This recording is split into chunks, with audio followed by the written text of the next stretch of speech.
जय हिंद फ्रेंड्स। तो आज की इस वीडियो में मित्र हम लोग सीखेंगे प्रतिशत निकालना। ठीक है, तो यह इम्पोर्टेंट 4 क्वेश्चन लिए हैं और इस वीडियो के बाद आपको प्रतिशत निकालना उम्मीद है कि सीख जाइएगा आप। तो बने रहे वीडियो में, और चैनल पर पहली बार आए हैं तो ज़रूर मेरे चैनल को सब्सक्राइब कर ले और अपना ध्यान रखें। चलिए हम लोग स्टार्ट करते हैं। तो देखिए पहले हम लोग समझ लेते हैं प्रतिशत क्या होता है। देखिए तो प्रतिशत का चिन्ह आपका यह होता है। ठीक है, इस किसका चिन्ह है मित्र? तो प्रतिशत का है। ठीक है, ये किसका चिन्ह है? तो परसेंटेज का है, प्रतिशत का है। तो ये आपका प्रतिशत के चिन्ह। तो प्रतिशत के चिन्ह हटेगा ना तो बटा में 1/100 लगा देना है। कुछ नहीं करना है मित्र। जहाँ प्रतिशत लगा रहेगा उसको आप हटाइएगा तो उसके क्या मतलब प्रतिशत किसके बराबर होता है? 1/100 के बराबर होता है। इतना ही समझना है ना। विशेष इस पर हम बहस नहीं करेंगे। चलिए काम पर चलते हैं।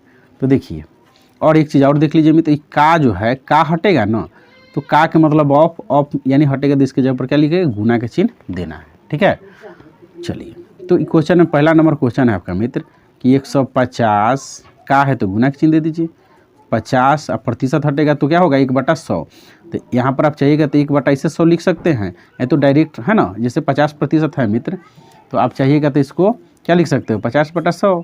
ठीक है, तो हम यहाँ पर क्या लिखे हैं मित्र कि इसको हम इस तरह से लिख दिए। अब क्या करना है आपको कि 1 0 से 1 0 कटेगा। देखिए हमेशा कटेगा ऊपर नीचे, यानी अंश और हर में अगर एक समान पहरा में हो या एक जैसा हो तो काटते हैं हम लोग। ठीक है, ऊपर ऊपर और नीचे नीचे हमेशा गुना होता है। जैसे देखिए 3 × 3 / 5/5। देखिए ऊपर ऊपर हमेशा गुना होकर 9 लिखाएगा, नीचे नीचे हमेशा गुना होकर 25 हो गया। बात समझ गया कि ऊपर ऊपर कभी नहीं इससे कटेगा, है ना। नीचे नीचे नहीं काट सकते। जैसे देखिए 3 × 3 है तो इसको काट के अभी 1 नहीं लिख सकते, गलत हो जाएगा, है ना। 1/5 × 1/5 है। मान लीजिए 1/5 × 1/5 है तो इसको आप ऐसे से काट के है ना 1 नहीं लिख सकते, गलत है। यानी नीचे नीचे हमेशा गुना करेंगे, है ना। तो गुना होकर का आंसर हो जाएगा कितना मित्र? 1/25। ठीक है, क्योंकि 50-25 होगा। उसी तरह से 3 × 3 होगा तो 9 होगा। ठीक है, तो यह ध्यान में आपको रखना होगा मित्र। तो वही किए, देखिए ऊपर और नीचे ये मान लीजिए कि बट्टा में आप 1 लगा सकते थे समझने के लिए। तो हो गया आपका हर अंश। तो 1 0 से 1 0 समान है तो कट गया। और देखिए 5 दूना 10। ठीक है, कटा दी 5 दूना 10। फिर 2 से इसको कटा सकते थे, लेकिन यहाँ पर एक चीज़ ध्यान रखना है मित्र कि इसको हम 5 से कटाने से अच्छा है कि इसको रहने देते हैं। ठीक है, 5 भी रहा है, ये 0 से 0 कटा दीजिए, है ना। ये 5 आपका कटा नहीं होगा। तो अब कितना है? 15 × 5 है आपका। तो लिख लीजिए 15 × 5। तो हो गया आपका 15×5 = 75, है ना। आंसर कितना हो गया मित्र? 75। ठीक है, यानी यहाँ पर हम यह किए हैं मित्र, एक दिन और समझ लीजिए ना। इससे है आपका क्वेश्चन, है ना। तो देखिए 1 0 से 1 0 और 1 0 से 1 0, और जो बचा उसको ऊपर ऊपर बचा है तो 75 आ गया है। हम चाहते तो इसको है ना 2 से भाग लगा के भी आ जाता, लेकिन है ना यह आसान तरीका है इसलिए ऐसा किए हैं। ठीक है, देखिए मित्र दूसरा नंबर क्वेश्चन है 400 के 400 उतार दिए, का की जगह गुना।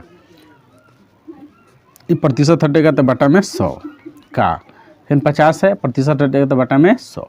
ठीक है, तो चलिए 1 0 से 1 0 कट गया और 2 0 से 2 0 कट गया। ठीक है, अब देखिए इसको कटा रहे हैं 5 दूना 10, 5 × 5। आई देखिए मित्र 2 दूना 4।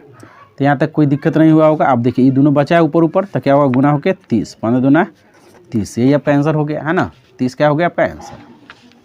3 नंबर प्रश्न है तो 50 के 50 लिखते हैं, प्रतिशत हटेगा तो बटा में 100। का की जगह गुना 20 के 20 लिख देते, फिर प्रतिशत हटेगा तो बटा में 100। देखिए 1 0 से 1 0 और 1 0 से 1 0 कट गया। अब क्या करेंगे कि इसको गुना करेंगे, है ना। क्या करिएगा मित्र? गुना। तो देखिए हो जाए कितना है? 10, 5 दूना 10, और नीचे 100 के 100 बचा हुआ है।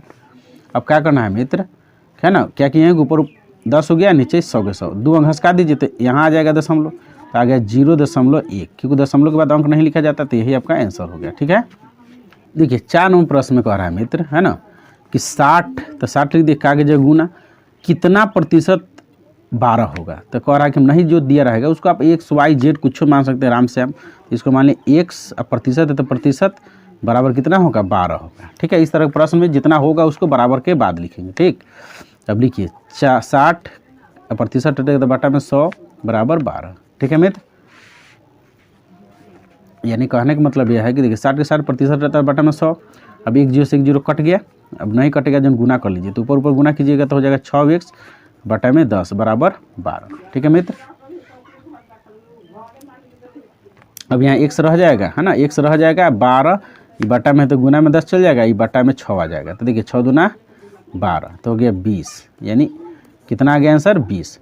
तो 20% आपका क्या हो गया आंसर हो गया मित्र। ठीक है, तो यहाँ क्वेश्चन पूछ रहा था कि 60 का कितना प्रतिशत 12 होगा, तो 20%। देखिए इसको सोल्व भी कर सकते हैं, 60 का के जगह गुना 20% आगे है तो प्रतिशत हटेगा तो बटा में 100। देखिए 1 0 से 1 0 कटा, 1 0 से 1 0। ठीक है, तो कितना आया आंसर 12 आया ना, तो ये 12 के बराबर आ गया।